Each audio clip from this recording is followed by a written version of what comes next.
거룩한 날, 주님의 날, 하나님 아버지 집에 나와 예배하는 우리 모든 성도님들 인생, 가정, 삶의 터전에 하나님 주시는 은혜와 평강과 영혼육의 강건함이 함께 하시기를 기원합니다. 여러분 잘 아시는 미국 골프 PGA라는 리그가 있습니다. 금세기 최고의 많은 챔피언십을 거머쥐었고 골프로서 그야말로 가장 세계에서 존경받는 인물 중에 손꼽히는 아놀드 팔머라는 분이 계십니다. 이분은 한창 젊은 날 그야말로 PGA의 모든 챔피언십을 이룩한 분입니다. 이분이 젊은 날 한 사우디 국왕과의 유명한 일화 하나가 있습니다. 사우디의 국왕이 직접 이 세계적인 골프 선수인 아놀드 팔머와 골프 라운딩을 하고 싶어서 미국에서 활동 중이었던 아놀드에게 연락을 합니다. 당신이 꼭 우리나라 사우디에 와서 나와 함께 골프 라운딩을 했으면 좋겠다. 나와 친선 골프를 쳐달라 요청하고 초대한 것입니다. 당시 미국 골프 리그에 너무나 많은 경기가 예비되어 있었고 단지 몇 시간의 골프를 치기 위해서 그 골프 투어를 멈추고 사우디까지 날아간다는 것이 아놀드 팔머에게는 그다지 좋은 선택이 아니었습니다. 거절합니다. 못 가겠다고 이야기합니다. 그러자 사우디의 국왕이 전용 비행기를 보내주겠다는 것입니다. 미국에 보낼 테니 꼭 한번 와서 친선 경기를 치루어 달라는 겁니다. 결국 아놀드 팔머가 그 국왕과의 친선 경기를 수락합니다.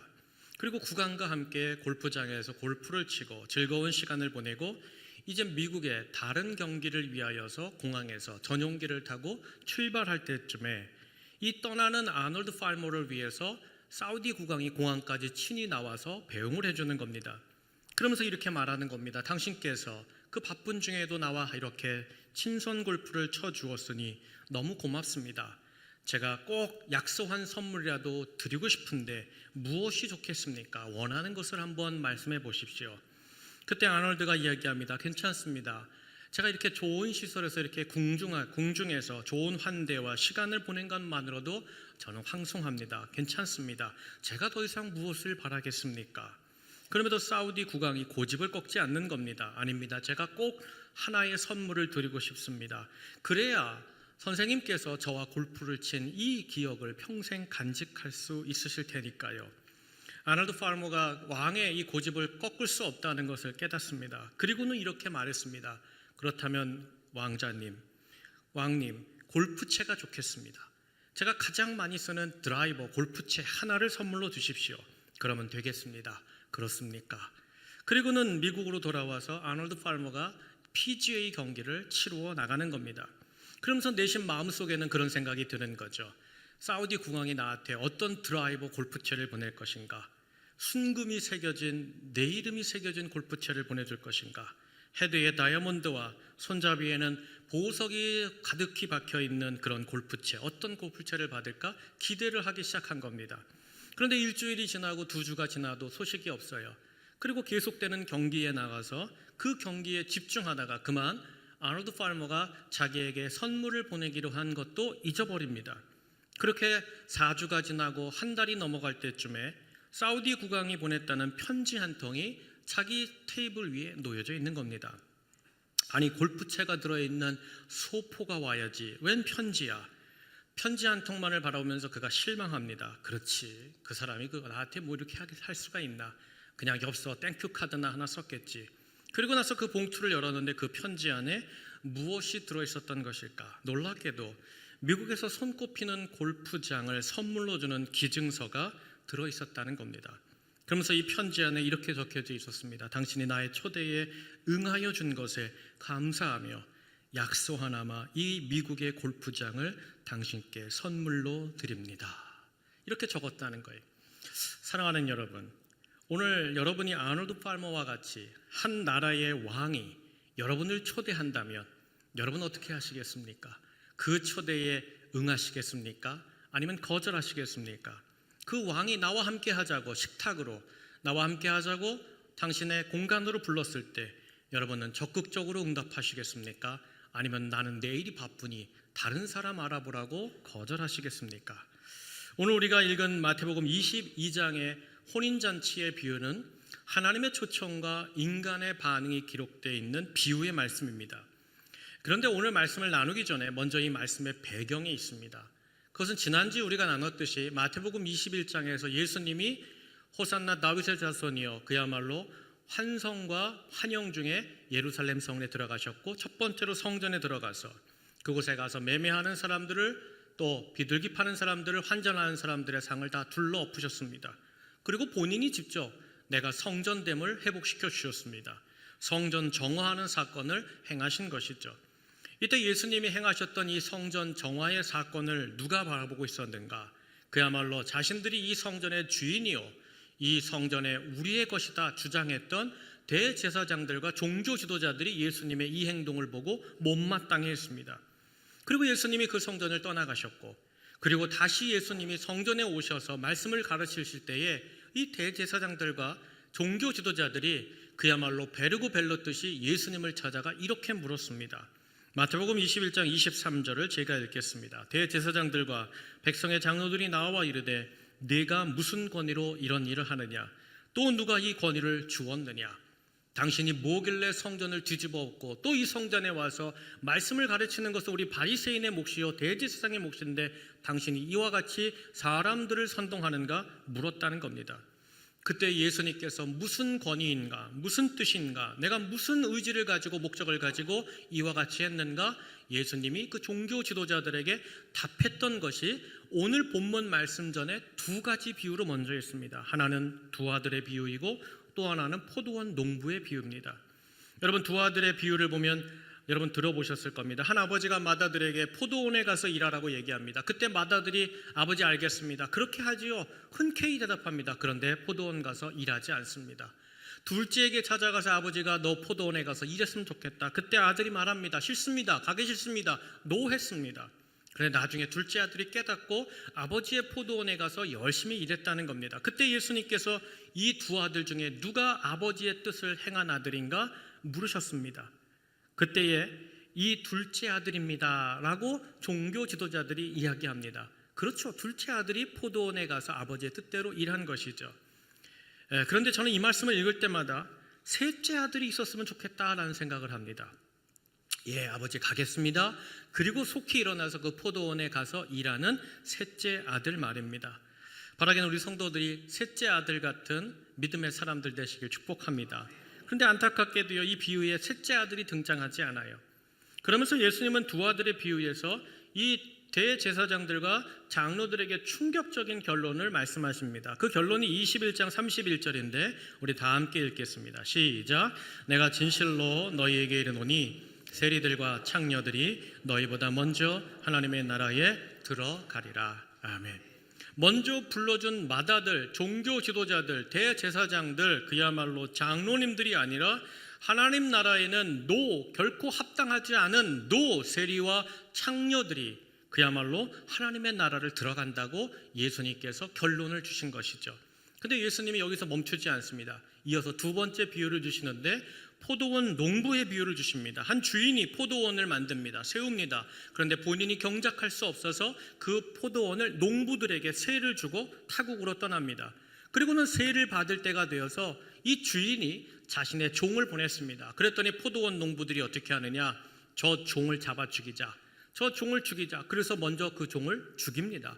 그럼에도 두 번째로 이 주인이 이 농부들이 나에게 값을 내리라, 세를 치르라, 그래서 더 많은 종들을 보냅니다. 그런데 이 농부들이 어떻게 합니까? 두 번째로 오는 종들도 다 능욕하고 죽여버립니다. 그러다가 이 마지막으로 주인이 어떤 생각을 하느냐? 그렇다면 내가 내 아들을 보내리라. 내 아들을 보내서 저들이 그 포도원의 상속자가 누구인지 알게 하고 그에게 존대하리라. 그와 같은 생각으로 그 포도원에 보냈는데 이 농부들, 악한 농부들이 어떻게 나왔는가? 마태복음 21장 38절을 다 함께 읽겠습니다. 시작. 농부들이 그 아들을 보고 서로 말하되 이는 상속자니 자 죽이고 그의 유산을 차지하자 하고. 아멘. 저 주인의 아들만 없어진다면, 저 주인의 아들만 죽이면 이제 이 포도원은 우리 거다. 상속자가 없으니 우리가 갖게 되는 것이 아니냐. 악하고 못된 짓을 행하고 만 것이죠. 이 비유를 주신 뒤에 예수님이 다시 종교 지도자들에게 물으셨습니다. 이 포도원 주인이 그럼 이 아들을 죽은 뒤에 찾아올 때 이 농부들에게 어떻게 할 것이냐? 그리고는 결론으로 21장 43절을 주셨는데 우리 다 함께 읽겠습니다. 시작. 그러므로 내가 너희에게 이르노니 하나님의 나라를 너희는 빼앗기고 그 나라의 열매 맺는 백성이 받으리라. 아멘. 무슨 말씀일까요? 하나님께서 먼저 믿고 맡기신 너희들, 이 나라와 민족을 바로 세우라고 먼저 이 포도원을 맡긴 너희는 절대로 그 나라를 경험할 수 없고 도리어 하나님 앞에 신실하게 살아가는 많은 사람들이, 부족한 사람들이 하나님의 나라를 거머쥐게 되리라. 너희는 하나님 나라와 관계없다. 예수님이 충격적인 결론을 이 종교 지도자들에게 주었다는 거예요. 여러분, 이 두 비유를 들은 종교 지도자들의 얼굴 표정이 어땠을까요? 그야말로 딱딱하게 굳어졌을 것이 분명합니다. 그런데 이 두 비유를 말씀하신 예수님께서 여기서 멈추지 않고 폭주하는 기관차처럼 세 번째 비유를 주셨는데 그게 오늘 본문 말씀입니다. 21장 1절을 보니까 이렇게 시작하죠. 예수께서 다시 비유로 대답하여 이르시되, 다시 세 번째 비유를 주셨다는 겁니다. 바로 혼인잔치의 비유를 주신 것이죠. 여러분, 예수님은요, 공생의 3년 동안 될 수 있으면 종교 지도자들과 부딪히지 않으려고 피해 다니셨습니다. 논쟁하기를 원치 않으셨어요. 근데 마지막입니다. 십자가로 가는 마지막 6월절 2절기에는 여러분 거침없는 거예요. 이제는 다 환하게 드러내시고 모든 것을 밝히시고 작심하시고 이들을 향하여 하나님의 나라를 선포하신다는 겁니다. 그러면서 혼인잔치는 무엇과 같다? 하나님의 나라라는 겁니다. 하나님의 천국은 이 혼인잔치를 읽어보면 너희들이 알 것이다 말씀해 주시는 것이죠. 제가 마태복음 22장 2절을 읽겠습니다. 천국은 마치 자기 아들을 위하여 혼인잔치를 베푼 어떤 임금과 같으니, 하나님의 나라는 혼인잔치를 베푼 임금과 같다는 겁니다. 예수님 당시의 혼인잔치는 우리가 요한복음 2장에서 가나안 혼인잔치를 알듯이 일주일간 지속됩니다. 일주일 동안 먹을 것이 넘쳐나고 포도주가 넘쳐나고 그야말로 흥겨운 잔치가 지속되는 것이 이 당시의 결혼 혼인잔치입니다. 그런데 여러분, 오늘 이 잔치는 일반적인 사람의 잔치가 아닙니다. 왕가의 혼인입니다. 임금님의 혼인입니다. 그럼 여러분, 그 당시에 동원할 수 있는 모든 것, 최고의 것, 최선의 것이 다 펼쳐지는 그야말로 최고의 잔치가 열린 것이고, 임금님이 이 잔치에 많은 사람들을 초대하게 되었다는 겁니다. 그런데 놀랍게도 이 초대를 받은 사람들이 어떻게 나오는가? 마태복음 22장 3절을 한번 다 함께 읽겠습니다. 시작. 그 종들을 보내어 그 청한 사람들을 혼인잔치에 오라 하였더니 오기를 싫어하거늘. 저를 따라 하시죠. 오기를 싫어했다. 여러분, 초청한 사람들이 뭐라 그러는 거예요? 나 안 간다는 거예요. 싫다는 거예요. 거절했다는 거예요. 이 거절하는 이 사람들을 향하여 다시 임금이 어떻게 또다시 행동합니까? 우리 22장 4절을 제가 읽겠습니다. 다시 다른 종들을 보내며 이르되 청한 사람들에게 이르기를 내가 오찬을 준비하되 나의 소와 살찐 짐승을 잡고 모든 것을 갖추었으니 혼인잔치에 오소서 하라 하였더니. 아멘. 여기 보니까 이 임금이 어떻게 해요? 다시 다른 종들을 보냈다고 얘기합니다. 여러분, 여기 다른 종들이 누굴까요? 이것은 첫 번째 보냈던 그 종들보다 높은 고위직입니다. 여러분, 어떤 문제가 해결되지 않으면 우리가 어떻게 합니까? 맨 처음에는 첫 번째 그 창구에 있는 사람과 얘기하죠. 그래도 문제가 해결되지 않으면 누구를 찾아가요? 높은 사람을 찾죠.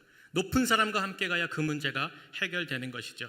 임금님이 세상의 방식, 많은 사람들이 알고 있는 그 방식대로 더 고위직의 사람들을 보냈습니다. 그리고 구체적으로 설명합니다. 음식 메뉴가 이것들입니다. 소와 살찐 짐승들이 가득합니다. 모든 것이 갖추어져 있습니다. 그리고 말투도 바꿉니다. 뭐라고 바꿉니까? 처음에는 혼인잔치에 오라 그랬어요. 첫 번째 종들은 혼인잔치에 오라 그랬는데 이 두 번째 더 높고 고위직, 그야말로 총리급의 다른 종을 보냈을 때는 뭐라고 얘기하세요? 혼인잔치에 오소서. 더 정중하고 더 품격 있게 초대했다는 겁니다. 사랑하는 여러분, 오늘 임금님이 이렇게 잘 모든 것을 준비하고 이 천국 잔치에 오소서 하면서 베푼 이 잔치가 여러분 무엇의 모형일까요? 바로 우리가 예수 그리스도를 믿고 이 땅을 떠나 하나님의 나라의 모형이 되는 줄로 믿습니다. 그런데 이렇게 재차 더 높은 갈래를 보내고 모든 음식의 재료들 최고의 것으로 모든 것을 준비했습니다. 다 소개했고 이 혼인잔치에 오시옵소서, 제발 좀 참석해 주시옵소서, 프리즈 프리즈를 외쳤던 이 왕의 초청에 대해 한 번 거절했던 사람들이 어떻게 나옵니까? 우리 22장 5절을 다 함께 읽겠습니다. 시작. 그들이 돌아보지도 않고 한 사람은 자기 밭으로 한 사람은 자기 사업하러 가고. 아멘. 여기 돌아보지 않았다는 이 구절이 등장하는데 헬라어 원어를 보면 고개를 돌렸다는 거예요. 처음 듣는 말인데 처음 듣는 것처럼 행동했다, 무시했다, 모욕했다는 겁니다. 여러분, 여기서 우리가 이 혼인잔치의 문화적인 배경을 짚고 넘어가야 됩니다. 무슨 말인가 하면 예수님의 혼인 당시, 예수님 당시의 혼인, 유대인들의 혼인에는 초대가 2번입니다. 초대가 2번이 문화적인 양식이고 문화적인 배경입니다. 무슨 뜻이냐?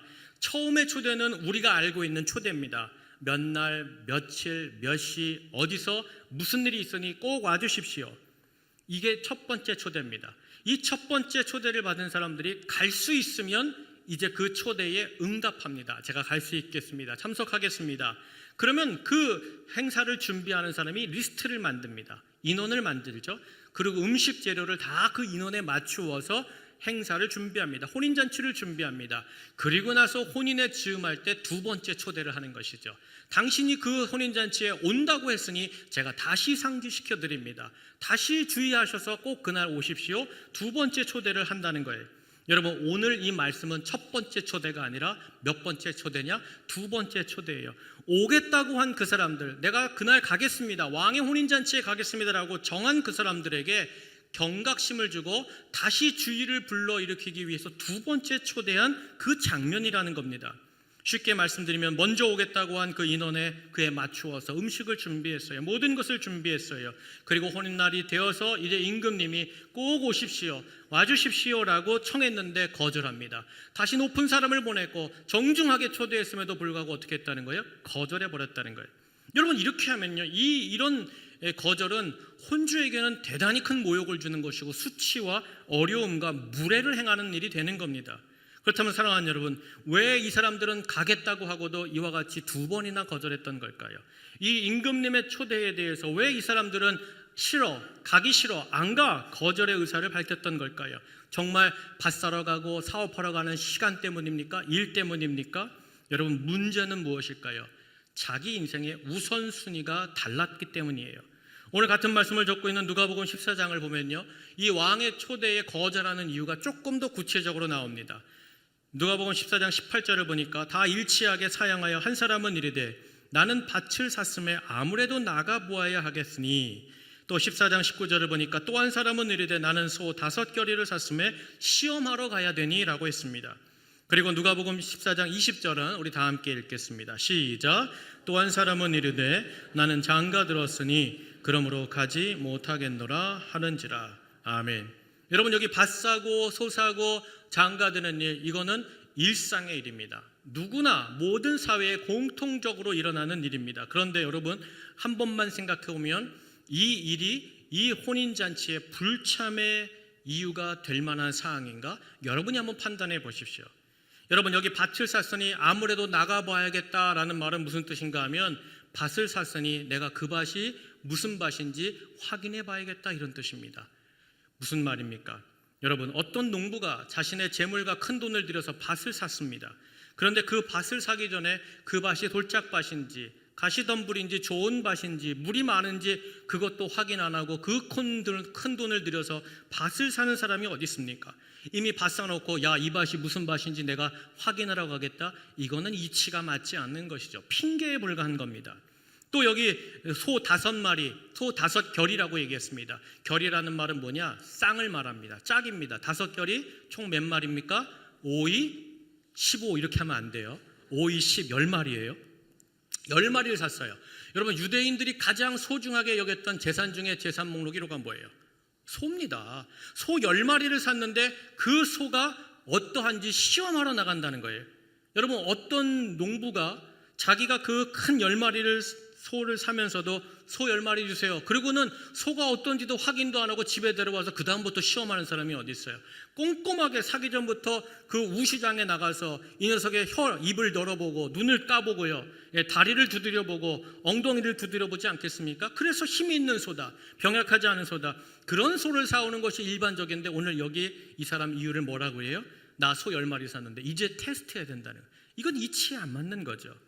또 이미 왕의 혼인 날짜가 결정되었습니다. 그런데 나는 장가들어서 못 간다.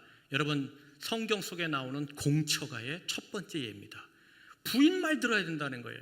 여러분, 무슨 뜻이에요? 내가 이미 정한 그 결정이 아니라 나 중심에, 내가 살아가는 이 세상에 필요한 것들 중심에 여러분 내가 살아가겠다. 우선순위가 뒤바뀌었기 때문에 임금님의 초대를 어떻게 하는 거예요? 그 우선순위에서 뒤로 미뤘기 때문에 이 사람들은 가지 않겠다고 거절했다는 거예요.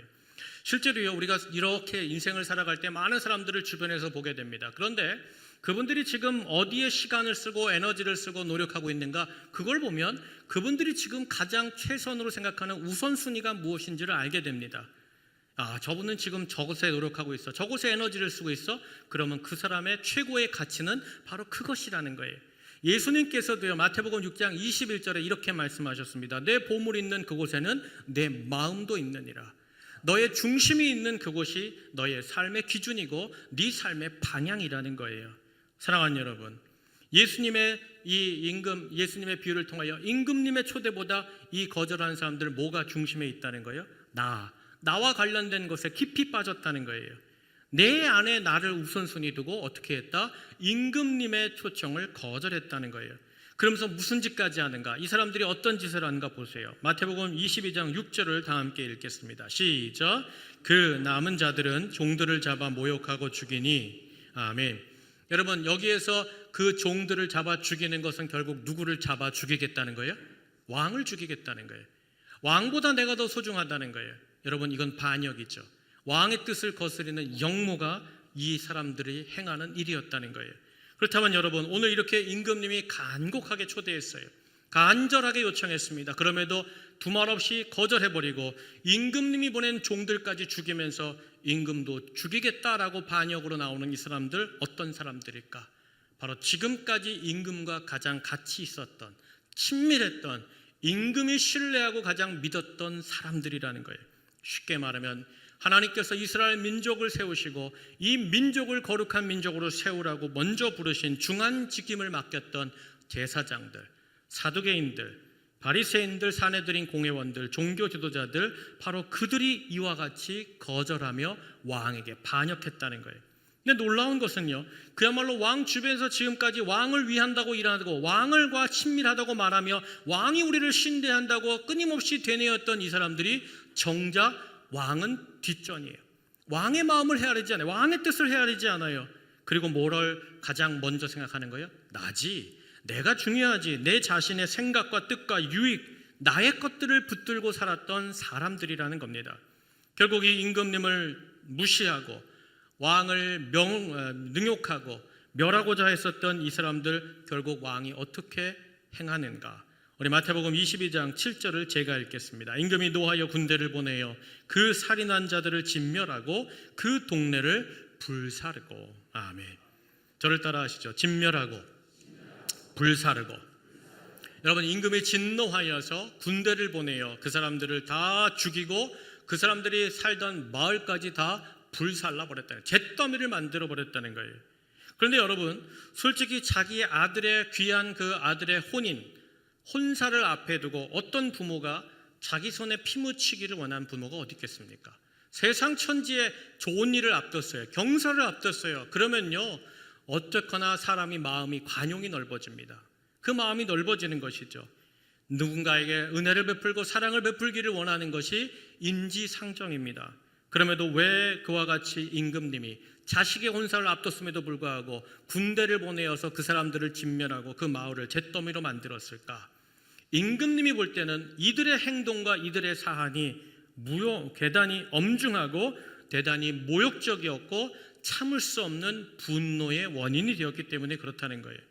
실제로 여러분, 놀랍게도요, 예수님께서 지금 이 종교 지도자들, 이들이 살았던 예루살렘, 이곳을 향하여서 이 비유를 주셨는데, 여러분, 이 비유 후에 AD 70년에 로마가 예루살렘을 침공합니다. 그리고는 어떤 일이 벌어지느냐? 그 로마가 와서 유대인들의 종교 지도자들을 진멸합니다. 그리고는 예루살렘 성에 불을 지르죠. 실제로 똑같은 일이 일어났다는 거예요. 그때 붙잡혀갔던 일반 평민 10만 명이 로마의 노예로 끌려갑니다. 여러분, 그 로마에 끌려간 사람들이 뭐 한 줄 아십니까? 여러분 잘 아시는 이탈리아 로마의 콜로세움의 노예들로 그 건물을 세우게 됩니다. 그야말로 비참한 역사죠. 실제로 또 우리 주변에 어떤 분들이 있을까요? 이 초대에 좀 오십시오. 다시 오십시오. 그럼에도 여러 번 바쁘다는 거예요. 지금은 못 간다는 거예요. 미안합니다. 다음에 가겠습니다. 여러분 그 다음이 누구에게 있겠습니까? 우리가 단 10초라도 먼저 인생을 볼 수 있다면, 그 다음을 볼 수 있다면, 여러분 누가 교통사고로 하루에 10명씩 죽어나가고 전 세계에 1000명씩 사고로 세상을 떠나겠습니까? 우리 인간은 그 다음을 보장할 수 없는 것이죠. 바라기는 우리 모든 성도들이 하나님 아버지의 초대가 올 때 그 초대에 예스 응하는 믿음의 성도들 되시길 축복합니다. 이제 모든 것이 다 이제 이제 행사가 더 이상 진행될 수 없게 되었어요. 혼인 잔치가 더 이상 완성될 수 없게 되었습니다. 이때 임금이 무슨 명령을 내리는가? 8절로 9절 제가 읽겠습니다. 이에 종들에게 이르되 혼인 잔치는 준비되었으나 청한 사람들은 합당하지 아니하니 내거리의 길에 가서 사람을 만나는 대로 혼인 잔치에 청하여 오라 한대. 우리 22장 10절 다 함께 읽겠습니다. 시작. 종들이 길에 나가 악한 자나 선한 자나 만나는 대로 모두 데려오니 혼인 잔치에 손님들이 가득한지라. 아멘. 저를 따라 하시죠. 혼인 잔치에 손님들이 가득한지라. 아멘. 여러분 놀랍게도요, 혼인 잔치가 이제 멈춰야 되고 끝나야 되고 더 이상 진행될 수 없음에도 임금님이 어떻게 합니까? 이 혼인 잔치에 참석할 사람들의 레인지를 넓혀버렸다는 거예요.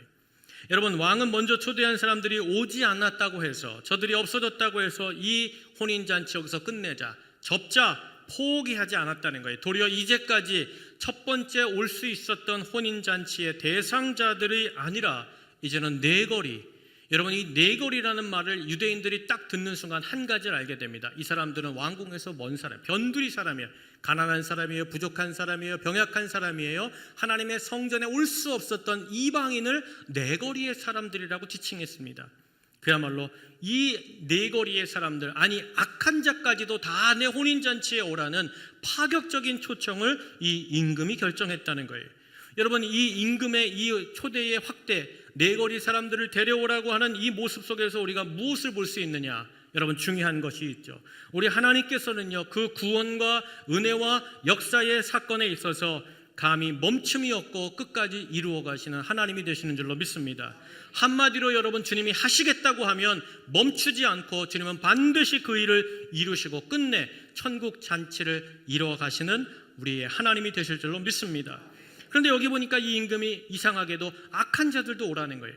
선한 자들, 좋은 사람, 병약한 사람들 뭐 그날 좀 잘 먹으면 좋겠죠. 또 가난한 사람들, 뭐 가난한 사람들도 임금님 왕도 구경하고 그 잔치를 배설하면 좋겠죠. 악한 사람은 좀 과한 거 아닐까요? 여러분 임금님이 너무 감정적으로 그냥 너무 친했던 사람들을 다 죽이고 불살르면서 감정이 막 끌어올라가지고 나도 모르게 그냥 야 악한 자들을 데려와, 여러분 그와 같이 감정적으로 얘기했기 때문에 악한 자들이 온 걸까요? 여러분 어떻게 악한 자들까지 혼인잔치에 오라고 이 임금이 그 길을 열어주었을까요? 왜 초대해 주었을까요? 사랑하는 여러분, 제가 한번 여러분에게 여쭙겠습니다. 여러분, 저와 여러분은 그야말로 하나님 나라에 합당합니까? 우린 착한가요? 우린 선한가요? 여러분 만약 하나님께서 이 천국잔치를 악한 자에게까지 열어주지 않았다면, 여러분 우리 성도님들은 다 착하고 선하고 신실하니까 여러분들은 그 혼인잔치에 들어갔겠지만 저는 아마 거기에 들어가지 못했을 겁니다. 저는 악하디 악한 죄인이고 괴수였기 때문입니다. 사랑하는 여러분, 악하디 악한 사람, 선하디 선한 사람 누가 판단할 수 있겠습니까? 그건 하나님이 하시는 것이죠. 사람이 판단하는 것이 아니라 하나님께서 판단하시겠다. 그러니 선한 자나 악한 자나 다 오라고 부르신 줄로 믿습니다. 결국 이 네거리 사람들도 악한 자들도 함께 채운 이 잔치가 이제 풍성하게 다시 시작되는 겁니다. 그때에 어떤 일이 벌어지는가? 우리 마태복음 22장 11절 다 함께 읽겠습니다. 시작. 임금이 손님들을 보러 들어올새 거기서 예복을 입지 않은 한 사람을 보고. 아멘. 참석한 모든 사람이 예복을 다 입고 있는데 딱 유일하게 한 사람은 예복을 입지 않고 그 혼인잔치에 들어앉아 있는 거예요. 그 한 사람을 왕이 발견했다는 겁니다. 그렇다면 사랑하는 여러분, 여기서 우리가 한 번만 생각해 보자고요. 지금 임금이 야, 이 혼인잔치 더 이상 지속하려면 저 네거리의 사람들 누구나 다 데리고 와야 된다. 그러면서 그 사람들 데리고 올 때 종들에게 이렇게 얘기했죠. 집에서 예복 갖고 와라. 좋은 옷 입고 와라. 그렇게 얘기했죠. 아니요, 그런 말 한 적 없어요. 사전에 그렇게 연락하고 준비하라고 말한 적이 없어요. 여러분, 네거리 사람들 아까도 얘기했지만 이 사람들 왕궁에서 가장 변방의 사람들이에요. 그러면 어떤 사람들이에요? 형편이 없어요. 가난한 사람들이에요. 제대로 된 옷 한 벌이 없는 사람들이 여러분 어떻게 예복을 입고 앉아서 이 혼인잔치에 떡하니 이렇게 이 잔치를 즐기고 있는 것일까요? 어떤 일일까요? 여러분, 그야말로 이 사람들에게는 예복을 준비할 만한 능력이 없는 사람들 아닙니까? 그럼에도 불구하고 왕이 베푼 이 혼인잔치에 다 예복을 입고 앉아있는데 유일하게 단 한 사람만 입지 않음을 보고 이 임금이 물었다는 거예요. 사랑하는 여러분, 그렇다면 이 잔치에 어울릴 만한 이 고급스러운 예복을 이 모든 사람들이 어디서 어떻게 얻어 입었을까요? 답은 하나입니다. 사실은 임금이 다 준비해 준 것이죠. 임금이 선물로 다 예비해 두었다는 거예요. 여러분, 그 증거가 어디 있어요? 목사님, 그 증거 어디 있습니까? 저들이 사 입은 거 아니에요? 우리가 무슨 행사하고 장사하면 그 앞에서 그냥 간편하게 하얀색 헝겊 조각들 다 입고 앉아 있는 거 아니에요? 여러분, 임금님이 준비했다는 그 증거 어디 있을까요? 우리가 이미 읽었어요. 마태복음 22장 4절을 제가 읽겠습니다. 다시 다른 종들을 보내며 이르되 청한 사람들에게 이르기를 내가 5천을 준비하되 나의 소와 살찐 짐승을 잡고 모든 것을 갖추었으니. 모든 것을 갖추었으니. 여러분, 왕이 뭐라고 얘기했어요? 내가 다 준비했다는 거예요.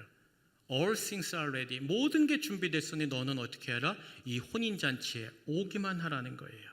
사랑하는 여러분, 모든 것이라는 것이 판타라는 헬라어 단어입니다. 이거는 조금의 빈틈도 없다는 거예요. 완전하게 준비됐다는 거예요. 여러분, 내가 모든 것을 준비했으니 너는 혼인잔치에 오시옵소서. 오소서라고 했던 그 임금의 말은 참말이요 진짜였다는 거예요. 사랑하는 여러분, 민수기 23장 19절에 보면 하나님께서 이와 같이 약속하셨죠. 하나님은 사람이 아니시니 거짓말을 하지 않으시고 인생이 아니시니 후회가 없으시도다. 어찌 그 말씀하신 바를 행하지 않으시며 하신 말씀을 실행하지 않으시겠느냐. 사랑하는 여러분, 잊지 마세요. 우리 하나님의 말씀은요, 변함없는 약속의 말씀이고 진리와 능력과 영원을 이루는 말씀인 줄로 믿습니다. 그러면서 임금님이 이 혼인잔치에 예복 있지 않은 그 사람을 발견하고 그 사람에게 단도직입적으로 질문 하나를 던집니다. 마태복음 22장 12절 제가 읽겠습니다. 이르되 친구여 어찌하여 예복을 입지 않고 여기 들어왔느냐 하니 그가 아무 말도 못하거늘. 아멘. 저를 따라 하시죠. 아무 말도 못하거늘. 여러분 보세요. 그가 아무 말도 못했다는 거예요. 이유를 대지 못했다는 거예요. 제가 와보니 여기에 예복이 없었습니다. 예복을 받긴 받았는데 제가 그만 어디를 쫄래쫄래 돌아다니다가 그만 놓쳐버렸습니다. 잃어버렸습니다. 이유가 없어요. 꿀먹은 벙어리로 임금 앞에 섰다는 거예요. 무슨 뜻일까요? 이 사람이 이미 자신 앞에 준비된 선물 예복을 받았습니다. 그럼에도 불구하고 입지 않고 있었다는 거예요. 유구무원입니다. 할 말이 없는 거예요. 임금님이 준비해준 선물 예복을 받았음에도 무시하고, 야, 내가 입고 온 이 정도 옷이면 이 잔치에 걸맞지 않겠어? 야, 이 정도 옷이면 족하지. 이 잔치에 이 옷 정도면 돼. 여러분, 이게 오판한 거예요. 이것을 성경에서 뭐라고 말하느냐? 자기의라고 말하는 거예요. 사랑하는 여러분, 내가 내 노력과 내 선과 내 의로, 내 생각으로 구원을 이루겠다, 내 뜻대로 하나님의 일을 감당하겠다, 바로 그 사람이라는 거죠. 그러므로 사랑하는 여러분, 이 예복을 입지 않은 사람을 오늘날로 바꿔볼까요? 오늘날로 적용해 볼까요? 내가 교회는 가지, 예배는 드려. 그렇지만 하나님이 주시는 그 말씀대보다도 내 생각이 오라. 하나님의 말씀대로 어떻게 많은 사람들을 용서해주고 품어줄 수 있겠어? 저거는 미련한 사람들이나 그렇게 사는 거지. 함께 예배를 드려 하나님을 믿는다고 말합니다. 기도합니다. 주여 주여 외칩니다. 찬양합니다. 기도하고 헌신합니다. 그런데 예복을 갈아입지 않고 내 안에 내 자신을 분명하게 세워놓고 하나님의 말씀에 대해서는 거절하는 거예요. 하나님의 은혜와 역사에 대해서는 노하고 있는 것이죠.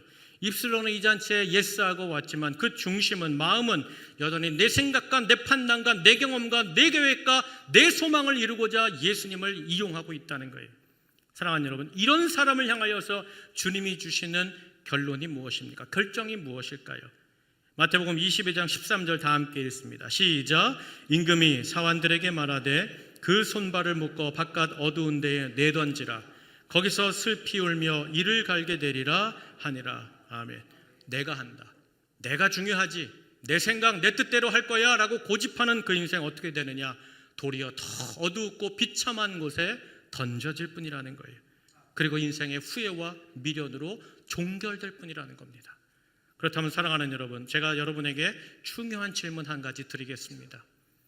여러분, 이 혼인잔치에 예복 입고 앉아 계신 것입니까? 이 예배 때 여러분 예복 입고 앉아 계신 건 맞죠?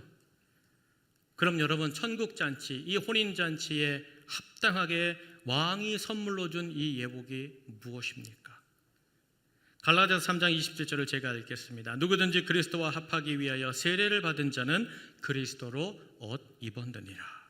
에베소서 4장 24절 다 함께 읽습니다. 시작. 하나님을 따라 의와 진리의 거룩함으로 지으심을 받은 새 사람을 입으라. 아멘. 여러분, 하늘나라 저 임금님이 우리에게 먼저 예배해 주신 선물, 예복이 무엇일까요? 그 하나님의 나라에 들어갈 예복은 바로 우리 앞에 준비해 주신 예수 그리스도인 줄로 믿습니다. 바로 하늘 아버지께서 그 천국잔치에 하각에 능히 합당하게 참석할 수 있도록, 그 천국잔치에서 모든 것을 공급받으며 모든 것을 누리며 살아갈 수 있도록 그 하객에게 이미 준비된 예수 그리스도, 그분의 십자가에서 예비하신 은혜와 은총과 그 사랑을 하나님께서 우리에게 입혀주고 계신 줄로 믿습니다. 그러므로 사랑하는 여러분, 오늘 말씀을 다시 생각해 보세요. 하나님이 우리를 부르시면서 우리에게 무엇 가져오라고 요청하신 것 있습니까? 무엇 해야 된다라고 마땅히 요구하신 거 있습니까? 너 내 잔치에 들어오려면 이 잔치에 입장료 내야 된다, 돈 들고 와야 된다, 부주 들고 와야 된다, 이 잔치에 와서 음식 만들어라, 접시 닦아라, 수고해라, 텐트 쳐라, 텐트 걷어라 하신 일이 없어요. 너 나한테 잘 보여야 된다라고 하신 적도 없어요. 딱 하나였어요. 내가 너를 위하여 다 준비했으니 너는 이 잔치에 와서 내가 준비한 예복만 입으라는 거였어요. 사랑하는 여러분, 그럼 왜 이 예복을 입어야 될까요? 왜 이 예복을 입어야 이 잔치에 합당하게 될까요? 여러분, 하나님의 나라는 죄인이 들어갈 수 없기 때문에 그래요.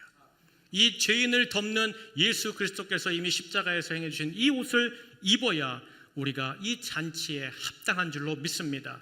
사도행전에 보니까 천하 만민 중에 예수 그리스도 그 이름 외에 우리에게 다른 이름을 주신 적이 없다고 약속하셨습니다. 실제로 우리가 살아가는 세상에서 살아온 배경도 다릅니다. 고향도 다릅니다. 지식의 유무, 재산의 유무, 여러 가지 신앙의 모든 성품도 다릅니다. 우리의 인성, 지나간 모든 인생의 선악간의 행동과 선악간의 많은 결과도 다 다릅니다. 그러나 이 예복, 예수 그리스도께서 우리 인생에 입혀주시는 이 옷을 입으면 우리는 다 거룩한 하나님의 자녀로 온전하게 그 합당한 자로 세워지는 줄로 믿습니다.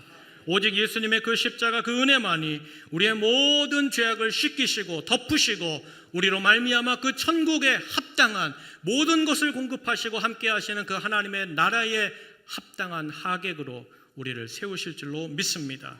여러분, 하나님의 자녀로서 세우는 선물을 받으십시오. 그 선물을 여러분 자신의 옷으로 입으십시오. 여러분, 이 약속이 에베소 2장 8절에 있는데 우리 한번 다 함께 읽겠습니다. 시작. 너희는 그 은혜로 인하여 믿음으로 말미암아 구원을 받았으니 이것이 너희에게서 난 것이 아니요 하나님의 선물이라. 아멘. 은혜로 인하여서 선물로 받은 이 예복 예수 그리스도를 입는 이 아침 되시길 축복합니다. 그러므로 사랑하는 여러분, 오늘 이 비유의 마지막 주시는 예수님의 결론이 참 아쉬워요. 안타까워요. 우리 한번 14절 다 함께 읽겠습니다. 시작. 청함을 받은 자는 많되 택함을 입은 자는 적으니라. 아멘. 주님께서 계속해서 그 죄인들을 향하여서 너는 내 잔치에 오라, 예복을 준비했음에도 불구하고 들어와서 예복을 입는 자가 적다. 이것이 주님의 탄식이요 안타까움입니다. 그러면 사랑하는 여러분, 누가 참 믿음의 사람이고 천국의 모든 것을 공급받으며 하나님의 통치 안에 살아가는 사람일까? 무능한 자, 나같이 내거리에 자격 없었던 나였지만 이미 내 앞에 예비해 두신 선물 예수 그리스도를 통하여서 이제는 그 아버지의 초대에 응하고 내 옷을 벗고 예수로 덧입는 인생, 그야말로 아버지의 초대의 예스, 예수님의 은혜에 아멘하는 그 인생이 믿음의 인생이요 날마다 하나님이 모든 것을 공급하시고 하늘나라를 사는 복된 인생인 줄로 믿습니다. 그렇다면 사랑하는 여러분, 여러분은 예수님이 준비하신 이 예복을 입고 예배하고 계십니까? 아니면 이미 주신 예복을 받았음에도 예배함에 불구하고 아버지여 주여라고 외친 지 몇십 년이 됐음에도 불구하고 여전히 나라는 내 자신의 생각과 뜻과 계획과 나라는 옷을 입고 고집하고 신앙생활하고 계십니까?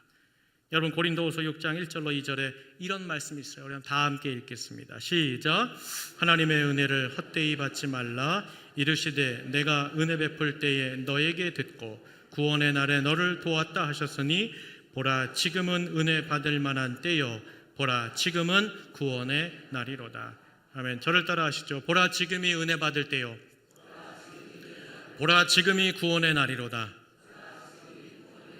아멘. 그런 사랑하는 여러분, 오늘 이 주님의 초대에 잘 오셨습니다. 여러분, 주님의 초대에 예스 하셔서 이곳에 온 줄로 믿습니다. 그러므로 이 아침에 우리가 그 다음에 해야 될 일이 무엇일까요? 그건 하나뿐입니다. 내 옷을 벗고 예수 그리스도를 붙잡으십시오. 예수 그리스도를 믿으십시오. 주님을 나의 구세주요 나의 인생의 주인으로 따라가는 것, 그것이 바로 예수 그리스도로 덧믿는 인생인 줄로 믿습니다. 이미 십자가로 내 안에 지어주신 이 선물, 이 주님을 붙잡으십시오. 그리고 감사하십시오. 그리고 주님을 붙잡을 때 우리의 인생은 그야말로 모든 것을 공급하시고 이 혼인잔치에서 천국의 기쁨과 감격에 복된 인생 살게 하실 줄로 믿습니다. 근데 이 복이 여기서 끝나는 게 아니라 어디까지 이어지는가? 요한계시록 19장 9절을 다 함께 읽겠습니다. 시작. 천사가 내게 말하기를 기록하라. 어린 양의 혼인잔치에 청함을 받은 자들은 복이 있도다. 아멘. 여러분, 이 땅을 넘어서 이제 우리가 어린 양의 혼인잔치, 그 천국에서 영원한 예배를 드릴 때에 많은 천사들이 와서 얘기한다는 거예요. 당신은 복을 받았습니다. 당신은 큰 복의 사람입니다.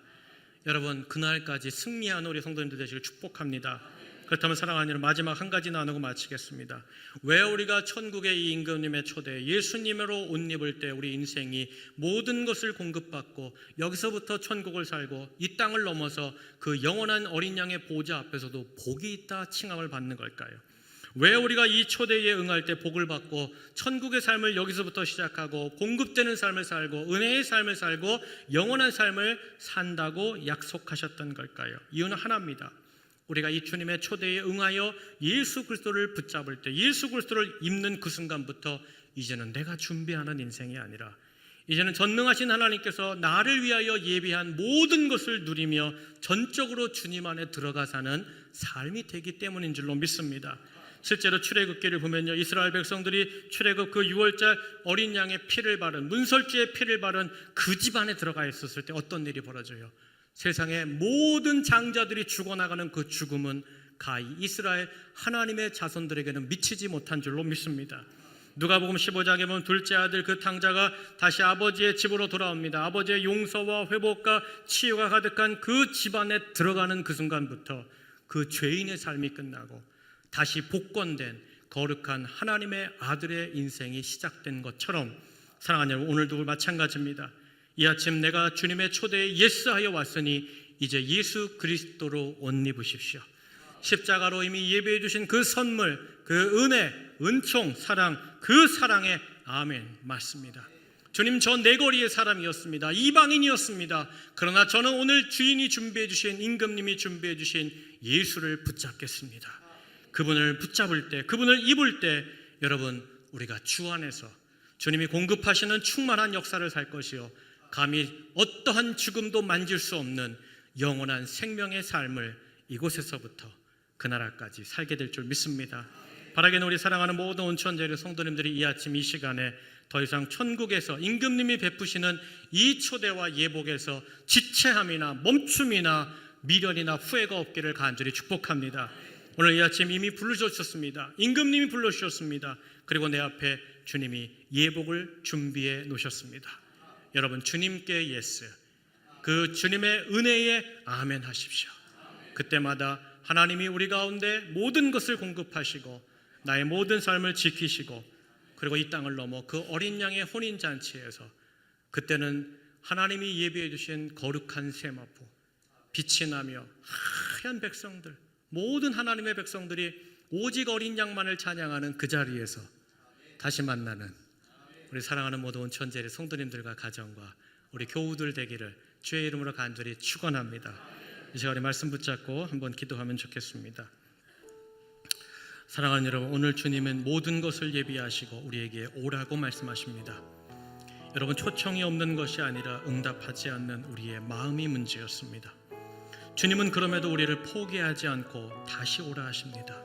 그 아들을 보내셔서 오라 하십니다. 내가 모든 것을 준비했으니 너는 이 혼인잔치에 들어와 예수 그리스도를 붙잡으라. 주님, 나의 부끄러움도 수치도 죄악도 모든 것을 덮으시는 그 예복이 우리에게 있음에 감사합니다. 주님, 오직 그 나라와 천국은 주의 은혜로만 가는 줄로 믿사오니 내 옷을 벗어버립니다. 나를 벗어버리고 예수 그리스도의 의를 입습니다. 주님, 나와 동행하여 주시고 주의 잔치 안에서 모든 것을 공급받으며 주와 함께 영원을 사는 우리 모두가 되게 하여 주옵소서. 주님, 다시 이 구원의 기쁨을 회복시켜 주시옵소서. 다시 그 사랑과 그 은혜를 입혀 주시옵소서. 우리 다 함께 말씀 붙잡고 기도하겠습니다. 하나님 감사합니다. 오늘 이 아침 우리를 불러주시는 주님, 주님 앞에 왔사오니 주의 능력 가운데 서게 하여 주시고 하나님 예수 그리스도로 옷 입으며 예수 그리스도로 말미암아 살아가는 우리 모두가 되게 하여 주시옵소서. 주님 의지합니다. 신실하신 주님 사랑합니다. 주여, 오늘도 은혜를 내리워 주시며 예수 그리스도를 붙잡고 예수 그리스도를 구세주로 나의 주님으로 믿으며 하나님 아버지와 주님이 이 통치 안에서, 이 거룩한 은혜 안에서 날마다 공급하시는 아름다운 복된 인생, 그 끝날까지도 천사들이 복이 또다 복이 또다 영원한 나라에서까지 하나님의 복된 인생으로 복받는 자로 사는 우리 모두가 되게 하여 주옵소서. 주님 감사합니다. 은혜를 베풀어 주심에 감사합니다. 역사하여 주시옵소서. 살아계신 하나님, 우리를 사랑하시는 주님 감사합니다. 오늘 이 시간 이곳에 우리를 불러주신 주님 감사합니다. 우리의 공로나 자격이 없음에도 불구하고 이미 준비하신 선물 예수 그리스도로 말미암아 입혀주시고 우리로 말미암아 더 이상 옛사람과 자기의 의를 따라가는 인생이 아니라 이제는 살아계신 주님과 그분의 음성과 그 뜻을 따라 사는 귀한 믿음의 삶으로, 소망의 삶으로 인도하신 주님 감사합니다. 이제는 주님의 초청에 예스, 그 은혜에 아멘하며 응답하는 이곳에서부터 모든 것을 공급받으며 모든 것을 통치받으며 영혼을 사는 우리 사랑하는 모든 온천제일 성도님들과 가정과 우리 온천제일교회가 되게 하여 주시옵소서. 우리 구주 예수님의 귀하신 이름으로 감사하며 기도하옵나이다. 아멘. 다 함께 자리에서 일어나셔서 우리 은혜로다 찬양하고 축도로 예배를 마치겠습니다.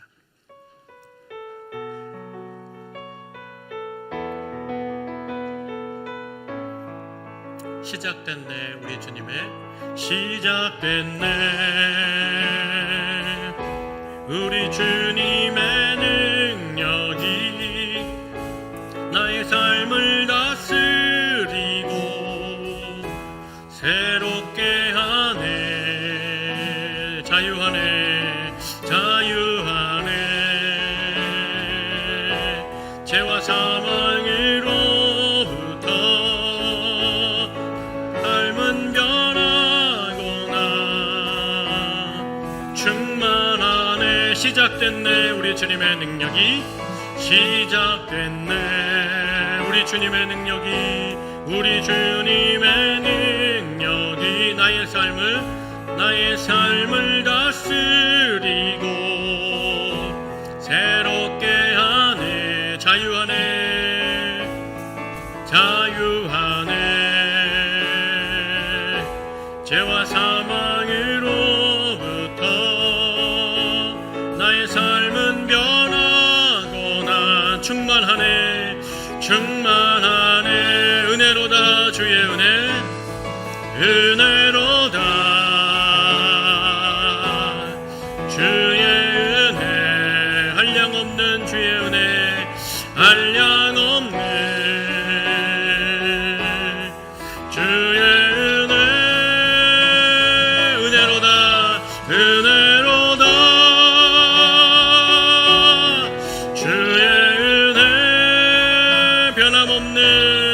변함없는 신실하신 주의 은혜, 은혜로다, 주의 은혜, 은혜로다, 주의 은혜, 주의 은혜, 한량없는 우리 주님의 주님의 은혜 한량없네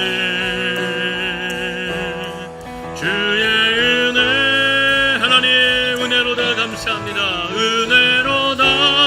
은혜로다 주의 은혜 변함없는 신실하신 우리 오른손 높이 들고 하나님 앞에 은혜 주심에 감사합니다. 은혜로다 주의 은혜 할렐루야 주의 은혜 아멘 한량없는 그 은혜 한량없는 주의 은혜 예수님의 은혜 주의 은혜로다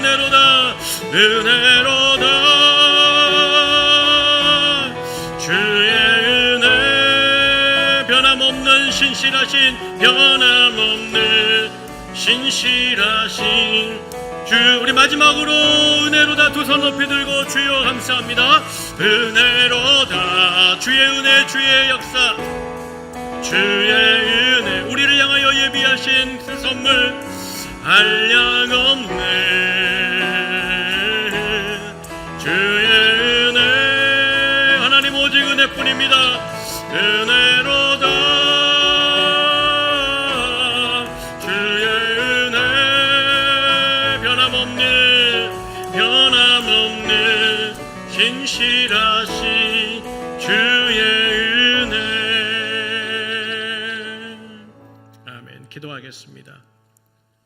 이제는 우리의 영원한 예복이 되어주신 우리 구주 예수 그리스도의 그 은혜와 천국을 열어주시고 오늘도 부르시고 기다리시는 하나님 아버지의 무한하신 사랑하심과 우리 안에 내주 동행하며 이제는 내 옷이 아니라 예수 그리스도를 입으라 격려하시고 힘주시는 성령님의 감화감동 교제 교통하심이 이 거룩한 주일 주님의 부르심에 아멘하며 이곳에 와 이제는 내 지나간 옛사람의 옷을 벗어버리고 이제는 예수 그리스도의 은혜의 새 옷을 입으며 주님의 나라를 살기로 결심하며 세상으로 나아가는 우리 사랑하는 모든 천재의 성도들의 머리 위에 그 가정과 자녀와 모든 삶의 터전 위에 이미 예수 그리스도의 은혜의 옷 입고 그 하나님의 나라를 이루어가는 우리 온천제일교회 위에 사랑하시는 이 나라와 이 민족 위에 이제로부터 영원까지 함께 계시기를 간절히 축원하옵나이다.